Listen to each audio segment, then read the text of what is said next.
NXT Takeover New York. Now, the women's championship match graphic has ladders in it. Yeah, I'm assuming they'll be added tomorrow, and you know, some backstage segment.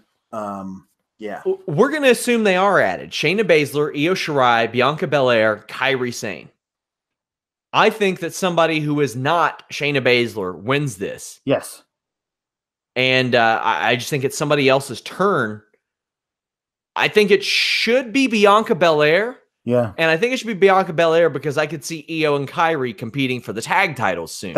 That's exactly what I thought. I think that you want to keep them as because they're great. The Sky Pirates are perfect.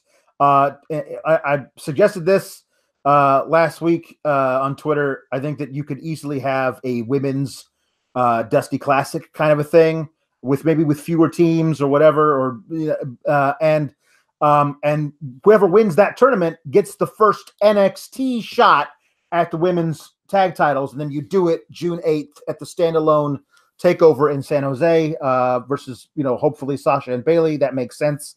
As far as the ladder thing goes, I love the idea of that because Shayna's secret weapon is her Karafuda clutch. Like she locks it into you and that's pretty much it. But that's useless in a ladder match. So now she's got to completely alter the way she does. If she's got somebody to Karafuda clutch, there are two others out there who can climb that ladder and steal the titles. Like that's a really cool way of like neutralizing her secret weapon. And her being totally pissed about that is another great storyline you can use. I think that it's great. It keeps her from getting pinned. Yeah, it also keeps her from getting pinned. Also, in order if you were to lose the match. So yeah, I would say Bianca would be my choice. And then also just the opportunity for them for Shayna to win without having to use her secret weapon also then would strengthen her position going forward if that's the story they want to tell as well. Not like it matters because WWE brings people up at a whim anyway, but it seems like she could fit in with the main roster. And if Ronda Rousey does leave, Shayna Baszler is a natural to come up, and absolutely you have a natural foe for Becky Lynch in the future, or whoever it may be. Bianca Belair is who I'm picking to win this. Like I said, Kairi and Io probably tag title run in the future, or at least a feud. Right. Velveteen Dream versus Matt Riddle, NXT North American Championship. For all the comparisons that Matt Riddle gets to Rob Van Dam, I think this would be a good one. Yeah. Matt Riddle wins the NXT North American title and has like an ECW TV title run with it, where people are questioning, is this on par? Is this like where he puts it in their mind too? Yeah. Where he's saying, this is the title to have, not that title, because it's my title and I'm the one with it. And Matt's smart enough to realize this. I don't know that I'm more excited for the in-ring aspect of any match this weekend. Yeah. And I mean any show. And there are going to be some legendary matches this weekend. I don't know that I'm more excited for any than this.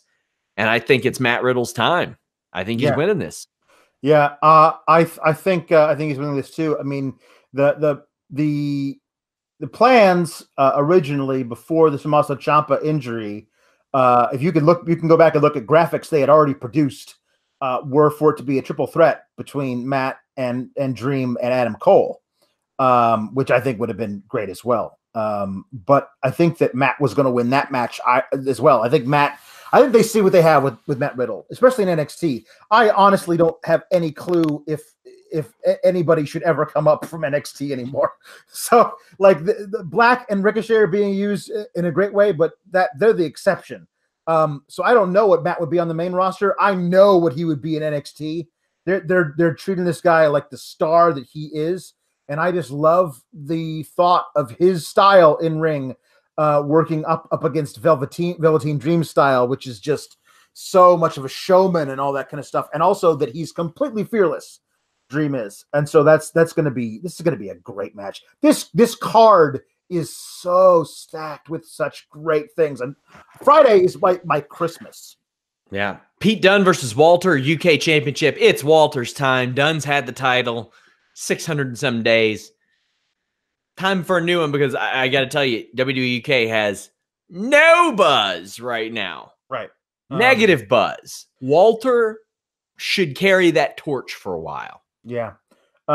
If I was booking this storyline, I'd go with the Rocky 3 thing where like Stallone Rocky fought Clubber Lang the first time and got his ass whooped. Let's go Rocky Balboa, and we'll get Dave Taylor out there. Yeah, sure. But I mean, I think that the idea of if Dunne goes in and he's just overwhelmed by Walter in their first meeting, and he gets in some hard shots, but Walter's impervious to him, and Walter puts him down way faster than we think he's going to. That's the first real challenge that Dunne's come up against. And then the story you can tell on UK is Dunne trying to get back to that level to get another match with Walter. And maybe then he's gotten to a point where he could conceivably take him out. But I think that it is Walter's time. And I look for this one to be really brutal, and maybe even one-sided, to actually show maybe there's some kryptonite to Pete Dunne, who's the longest reigning champion of any champion on any brand in WWE. He's held that belt forever. So if he loses this quickly, it'll be a major statement that Walter is here to stay. War Raiders defend against Aleister Black and Ricochet. Call me crazy. I don't think it's out of the realm of possibility that Aleister Black and Ricochet win this match, then drop the titles at the next set of tapings. Yeah, certainly possible. And carry those titles into WrestleMania. Maybe if they wanted to prevent predictable booking, they would do that. Yeah. Because let's be honest, the NXT booking can be very predictable in that respect. So yeah. I would pull the trigger on that, because why not? You've got a legit main roster team competing for these right here. Yeah, when you know that when guys are out and they're still fighting for titles at Takeover, you just kind of know what's going to happen. Black and Ricochet already did their farewell speeches to Full Sail. Mm-hmm. They did their thanks guys, we've loved being here. Well, please continue to support us on the main roster. That telegraphs a loss, but you're right. There's nothing wrong with them winning the NXT titles and then saying, well, we got to leave these behind. And then you got all these great tag teams down in, especially, well, we'll talk about this, especially if Adam Cole is the champion. He's been talking about them dripping with gold, the whole team, the whole faction. That allows Undisputed Era to get their hands back on those belts again without having to go through the War Raiders. There's a lot of cool things there. So, yes, I agree with you. I think that WWE wants to have Black and Ricochet walk into WrestleMania carrying the NXT tag titles. I think they want that. They want that visual. Vacant NXT Championship, 2 out of 3 falls match, Johnny Gargano versus Adam Cole. I think you got to keep hammering on Johnny Gargano here. I think that Adam Cole is perfect for the NXT Championship right now. He's perfect for it. Perfect for it. And I don't know what Johnny Gargano would do next. I mean, it seems he hasn't been on WWE TV since the Ciampa injury.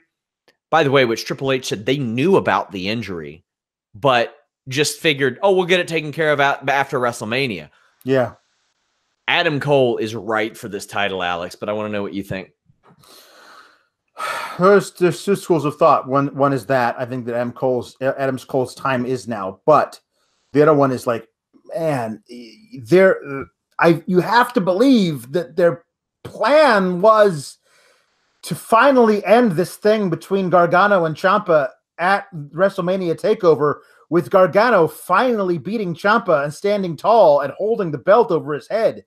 You have to think that was the original plan. So maybe they're just going to have Gargano win it. The one thing is that I honestly do not know. I don't have an inkling what they're going to do, who's going to hold it. If Gargano wins it or loses it, is he going up to the main roster, or is he staying back in NXT for a while? I don't know any of that stuff. I do know that a 2 out of 3 falls match that's completely unpredictable between Johnny Gargano and Adam Cole is going to blow the roof off that place. It's going to be insane. Think of all the amazing matches that NXT has had in that building, in Barclays. I don't think it strains the imagination to say this could be the best one they've ever done there. It really could be. NXT Takeover, that is Friday. We also have Joey Janela spring break coverage at the same time that's going on. There's also an MLW show. There's Joey Ryan's penis party. That is a stocked night. The next night, ROH G1 Supercard. I will do predictions on that elsewhere, but WrestleMania 35 Sunday. Tune in. We're going to have live discussion, thousands of comments over there. Come in and join and talk to other Fightful